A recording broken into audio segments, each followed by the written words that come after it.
presumption, right? That's informed, of course, by, engaging, in the academy and outside of the academy where he's the smartest guy in the room, but not being recognized as such. But, also just, there's a measure of arrogance there. I'm not sure elitism helps us, just like I'm sometimes taken aback when my students say classism. I think sometimes we need to have a definition that really talks about how people are conceptualizing political economy, how they're thinking about labor, how they're thinking about one's relationship to capitalist production. And so I think in terms of my students, when I teach Du Bois and Garvey, they're more likely to view Du Bois as an elitist, and Garvey as sort of, and that's just the wrong, it's just wrong, Now, that's not to say that that's how Garveyites, we know that there are Garveyites who embrace black nationalism but also embrace leftist politics. And so I think there's a kind of theoretical work that we have to do. So actually, I find sometimes, I say the elite, there was an arrogance, there was a sense of self-confidence. There was also, I think, in Du Bois, a confidence in black people, too. I think, but I think elitist does a certain kind of ideological work as a word that can be very dangerous at times, because it allows you to kind of dismiss someone without asking a question. So my students will call Du Bois an elitist, but not Booker T. Washington. And then I'll say, well, what was their position on the American Federation of Labor, or organized, or trade unions? What's your position on trade unions? What's your position on a, quote, living wage or living? And then that way you can begin to see, okay, how are we going to define elitism? So I think sometimes we have to really begin to sort of, think these concepts through. I think the question of a divestment in a liberal democracy, I think as we're functioning, we're here at University of Texas and we're functioning at certain institutions and we're functioning in certain spaces, I think that's an important question. And so I think even in moments of crisis, it becomes important to think about, how you operate. Do you, are there moments in which, even when we talk about engaging the public, what kind of ideological work does an editorial do? So after, last summer I made a conscious effort. I wasn't interested in writing op-eds. I just didn't know what it does. Now I have people say, you should do this. This is how you engage the public, right?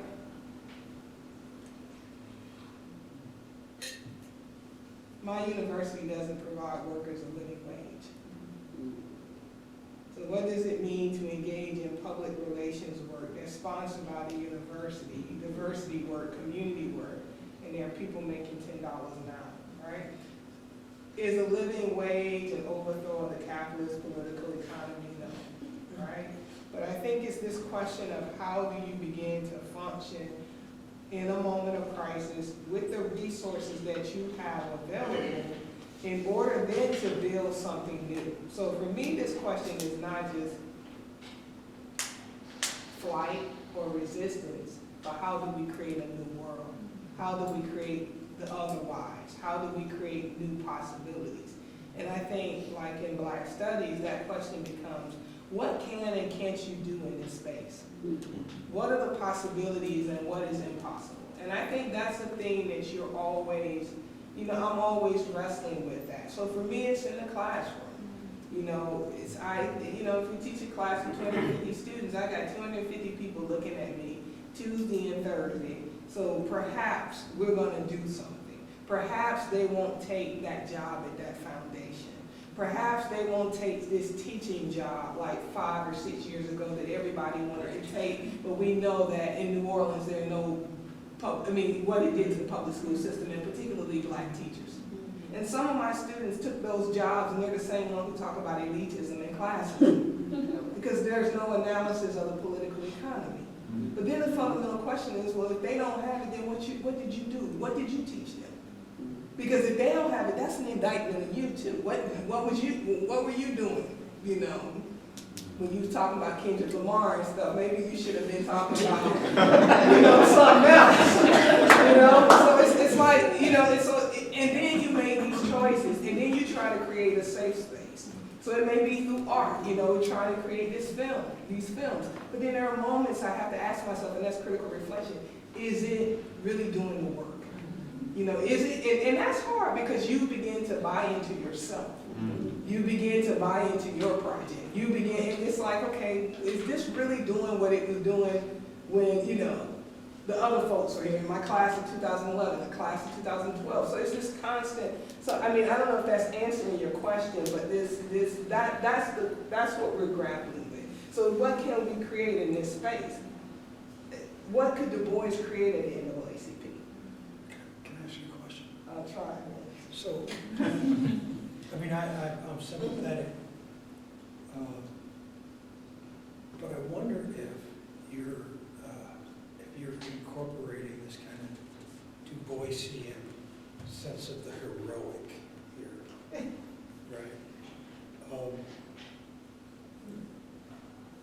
I mean, it's all the activities that Black studies can engage in, we ought to engage in, right? But to oppose that kind of activity to fugitivity, not simply resistance, but the kind of cultivation of an alternative space that doesn't necessarily seek to transform, right? But to kind of provide a space for Black flourishing and flourishing for persons who are Blackened, right? In light of the way in which, you know, that respects where they are right now, is akin to the way that Du Bois, for example, in The Souls of Black Folk, describes the ordinary masses of Black folk as not simply ignorant of letters, but of life itself. Right? To really wrestle with this question of Du Bois's elitism is to at least take seriously this idea that at a particular stage in Du Bois's life, he thinks that intellectual achievement, philosophical wisdom, right, constitutes a kind of superior way of life. But Du Bois is committed to that in 1903. He really is. And, you know, I wonder if, you know, part of like what, I mean, part of the reason why I say, okay, where's the laughter in Du Bois? Do we need to always recognize history as tragedy? Why not comedy? Why not recognize the absurdity of our predicament, right? Part of that recognition is that, you know, there are folks who have things to teach us that are necessarily outside of the academy, right? That perhaps we ought to open up spaces to the kind of insights of persons who, you know, who aren't certified in the way in which we are, right? Is a kind of, is a part of fugitivity that, you know, is worth taking seriously. I know I said I was going to ask you a question and I just launched into a diatribe.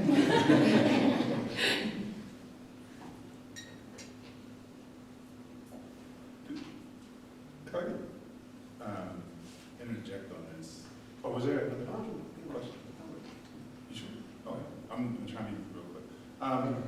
Because what I'm hearing with what you are saying, Claudrina, it makes me think of, you know, talking about Du Bois working across these genres, doing these various kinds of works, these different kinds of engagements. He didn't do any of it sloppily. He didn't do any of it without a lack of like serious dedication to that project. And in thinking about what you were saying in terms of working with a class of 250 and the kind of impact that one can have on maybe not the choices they make, but how they will look at the choices, how they will see and view what's in front of them.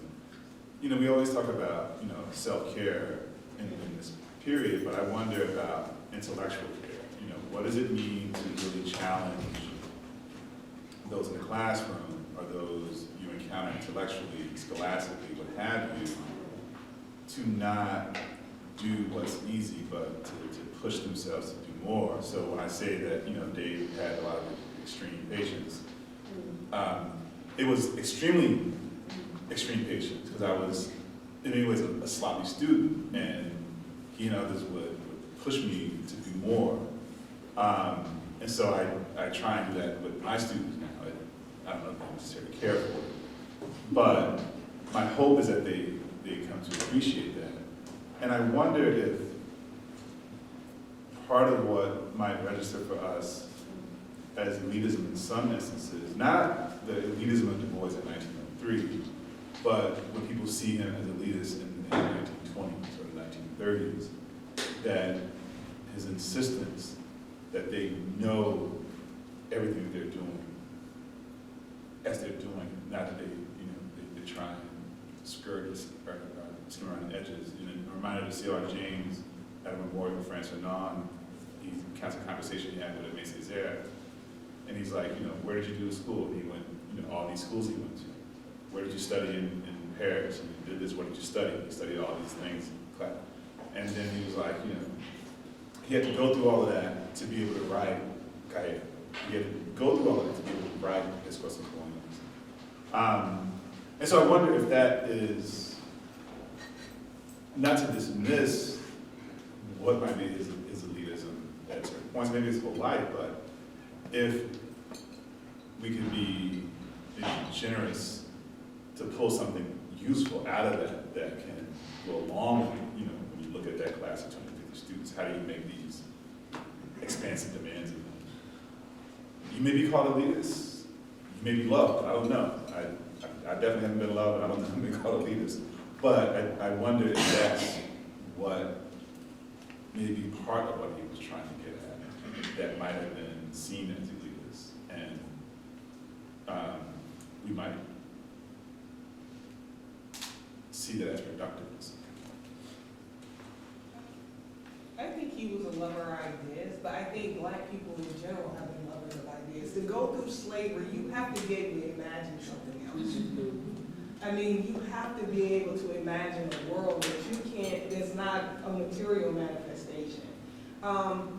Theodicy, the existence of evil. How do you wrestle with it? In some ways, perhaps the classroom became a retreat.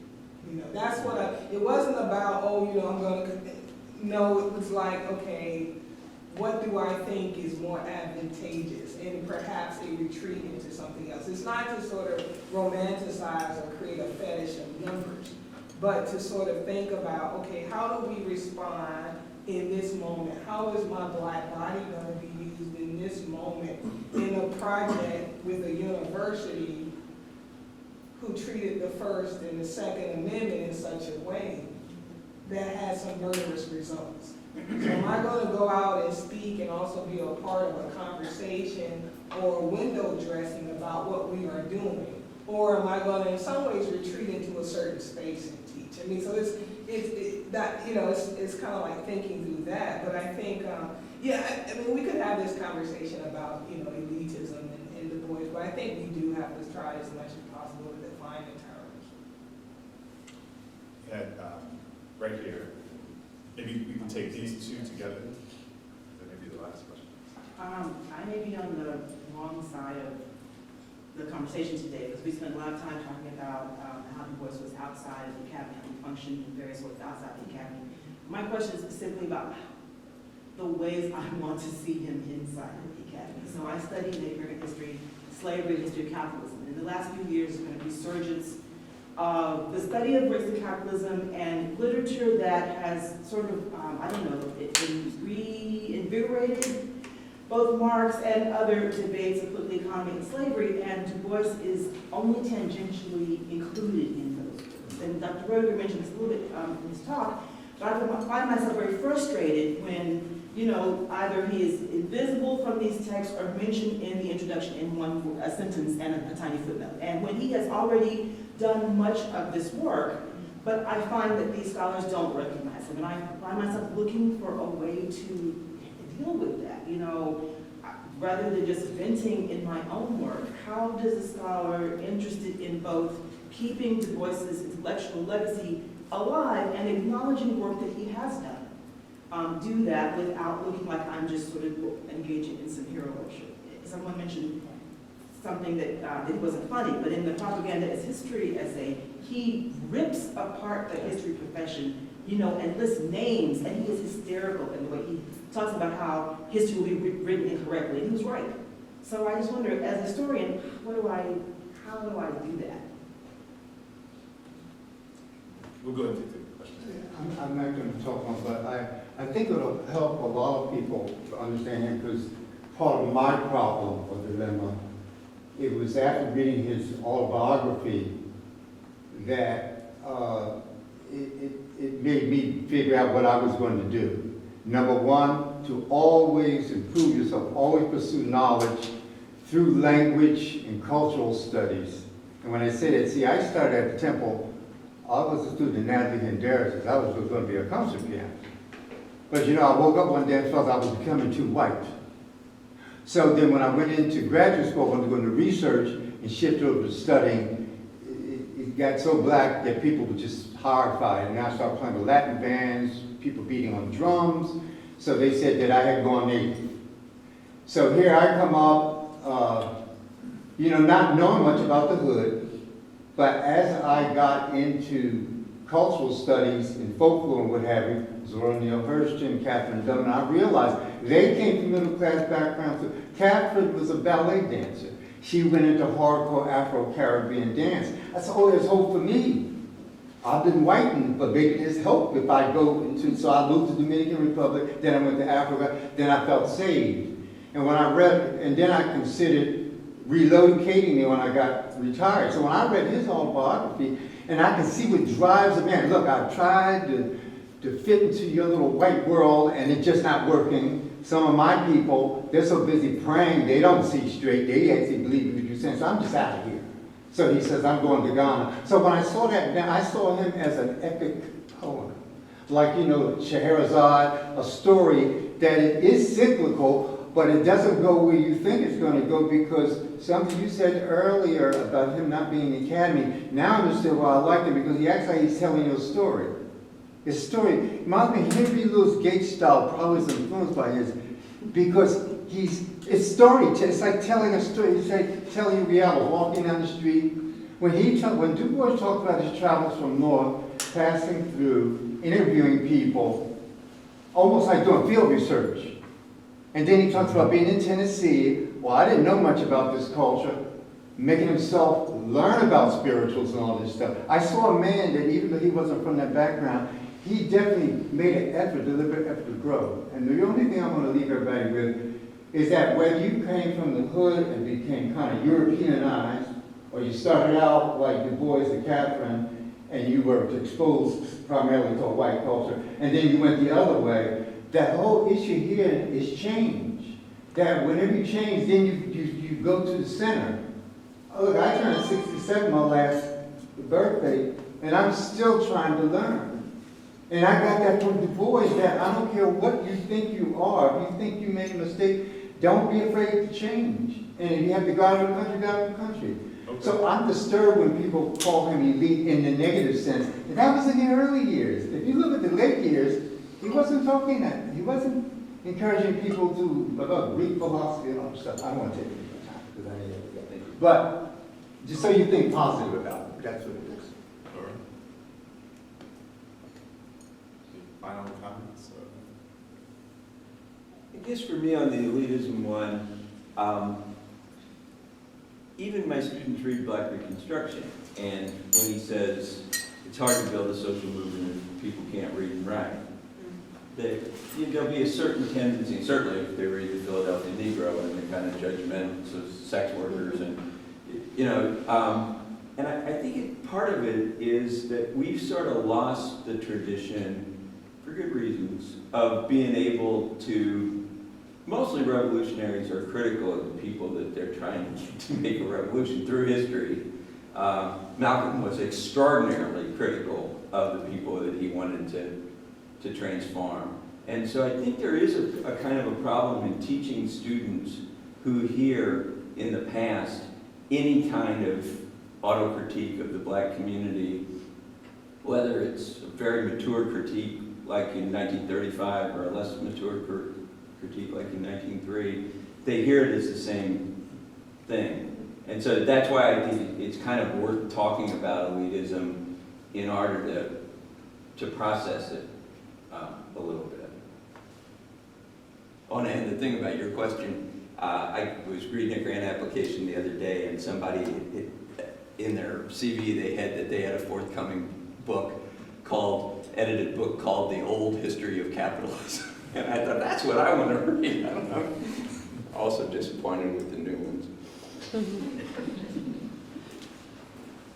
All right, oh, go. Well, just briefly, and this is me being an idealist, but to pick up on Claudrina's discussion of her teaching, one of, I think in addition to the content of our courses, another way that education can be transformative is by bringing people together who would not otherwise be together, right?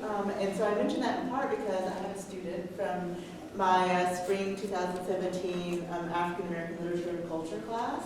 And you don't know that I write about this class in my teaching statements now because in some ways it was the most difficult course that I've ever taught, but also the most rewarding. So the Muslim ban started the semester, and then at the end of the semester, a UT student tragically killed another UT student on campus. And both of those things came up in relationship to the text that we were discussing. Students, African American, Anglo American, Latinx, Indian American, a Pakistani student, over the course of the semester, like they self-identified as working class, queer, and you don't know this, but you know this now, like I praise these students in my teaching statements because they were able to hold all of those identities together, to respect them, to talk about issues of race and of class, of religion, of nationalism, of what it means to form community, of reasons why communities dissolve.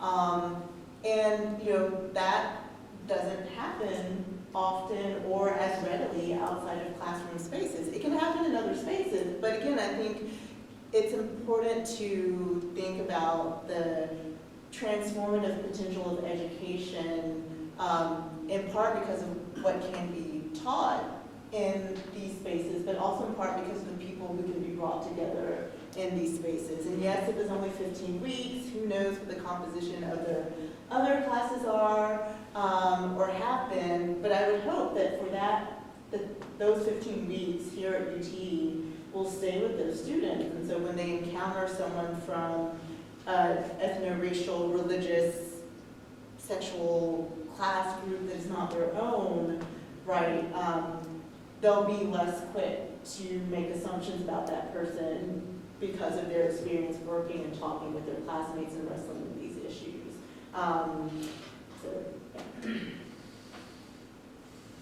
All right, so let's thank everyone.